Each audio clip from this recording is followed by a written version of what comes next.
Hi guys.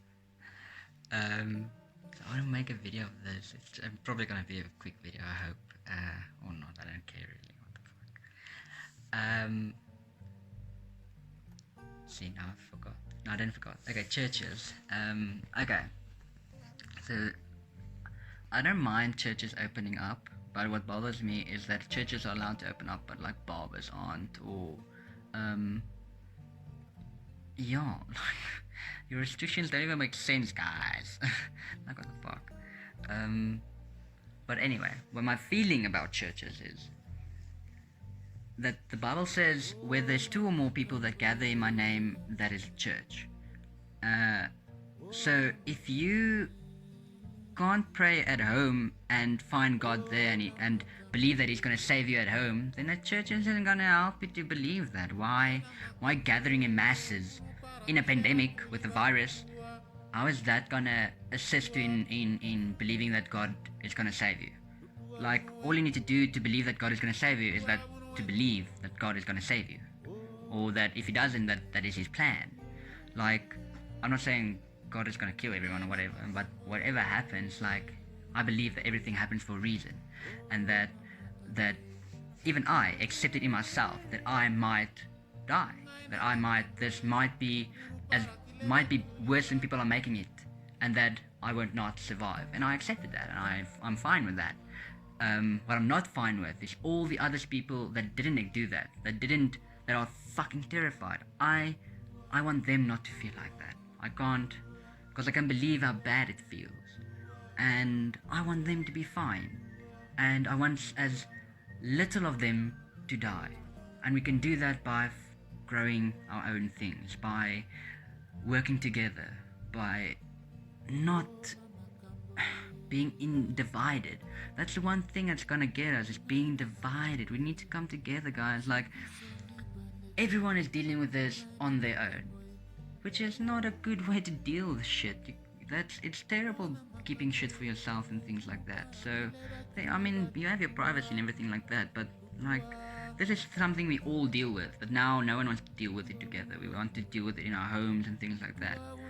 I'm not saying going out to masses and things like that. I'm just meaning that if we can just come to a point where we can understand how to deal with it better. But yeah. Anyway, I'm just gonna keep doing what I'm doing, and hopefully someone listens. And because I'm not thinking about myself. I'm not thinking about the people that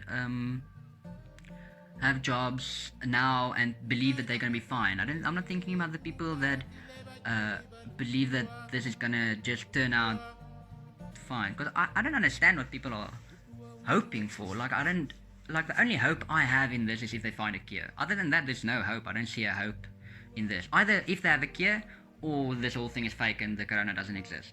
But if it's there, I think it's bad. If it exists, I think it's bad. I say a lot, but just I need to think about what I need to say. But I don't have to say m. Oh, that's what I was forgetting. I'm not thinking about the people that are believing that they're gonna be fine.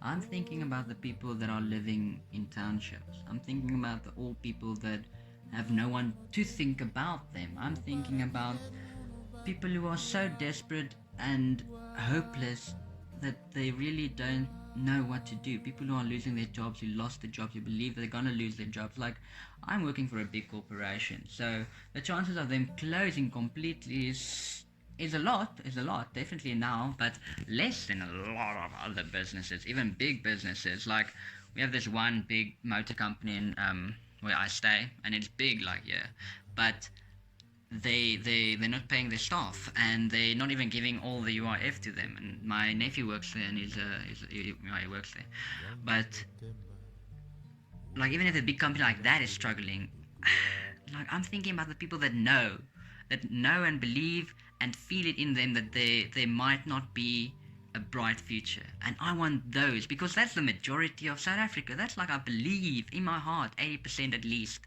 of South Africa. Because Soweto, there's 3.5 million people in the whole of Soweto. That's more people than there are white people in South Africa. Like, that's a lot of people. I think there's more. I'm not really statistically correct. I don't know how many white people are there. But I just mean that's a lot of fucking people that are stuck there with rules that need to keep them quarantined, but they can't follow them because of the living environment. Like it's a law that can't apply because it's impossible to apply there. Well, it's possible, but if you're literally like a dictator and you have to flip and shoot them to stay in their houses, because really, you go stay in one like room, and it's not even a nice room.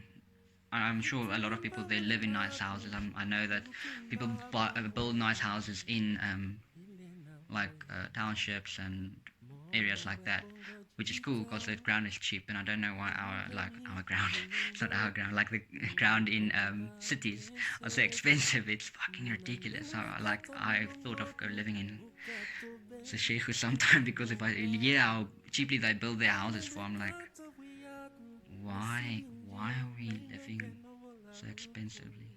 Like in Pep, if you take Pep for instance, people buy when I went to buy some of our furniture there, like not furniture but things for the house, I was like, these things are so cheap. Yeah, they're not the best in the world, but I mean they function and they work and they're fine. And I'm just like, you're paying so much for nothing.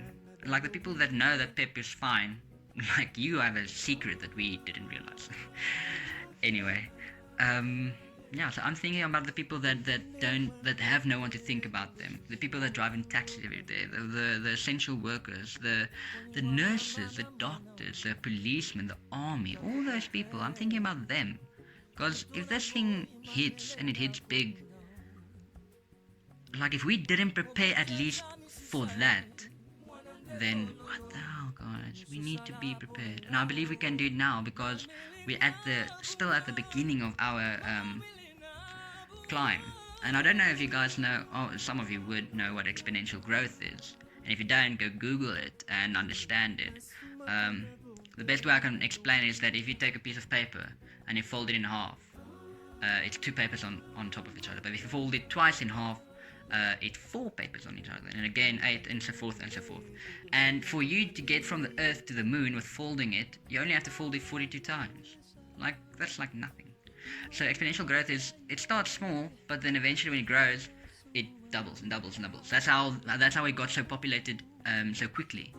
From the 1950s, it just shot up and just went up and up and up until we're 8 billion people. And now, yeah, it's kind of like they want us to be less. So I'm thinking about them. I want them to survive. And if we don't handle this now, we're going to exponentially grow to that, and it's going to happen even faster if we continue like we are continuing. If we still believe that we can keep going in an economy that is designed for a world that is fine, not for this shithole we are in now, because that's going to be the end of us, is continuing to believe that it's going to be fine, because it might be fine or it might not, and we hope for it that it's fine. All of us hope, but we want to prepare for the worst. So even if, okay, let's keep the economy going. That's fine. Let's go and let's do this thing. Which is what's gonna have to happen, even if we want to do this kind of type of vision that I'm thinking of, because we need to get the necessary things to the necessary places. We still need to get those things in order, because they're not just gonna fall out of the sky. So those things need to happen. Like I heard on the news, like on a radio station, that it's either tenders or a company or someone is already excavating areas. I think it's excavating, like digging areas, whatever, for mass burial sites. Like mass burial sites, bro. That's a little fucking it's as if they already know what's gonna happen and they're already preparing. For the worst of it. They're preparing for the worst of it, not even in the good way. Like, I want to go the good way. I want to get the least amount of people to die. But they're just going to, they're going to get it, and a lot of people are probably going to die, and we need to prepare for this. Like, in other countries, let's say the elder got it, and they went to the hospital because they're not allowed to see them when they confirm they have it. And then they're there for 2 weeks or so, and then they pass away, and then you're not even allowed to see the body afterwards or nothing. They just take them with the others, and then they put them in a truck and drive them somewhere and put them in mass burial. And you never even Like it's like numbers. It's not a person. It's just things. If you understand what I'm meaning. For me, it's a person. It just mean for the world and for the way it's going. It can't be it can't be a person to the nurse, because I mean she has to deal with a lot of them that are passing away, and if it's a person, how the hell do you cope with that? It's like slaughterhouses. The people that are slaughtering the animals, they can't see them as animals. They have to believe that these don't have feelings, or just take themselves away, because if you kill the thing that has feelings, it's gonna fuck you up. It's gonna hurt you.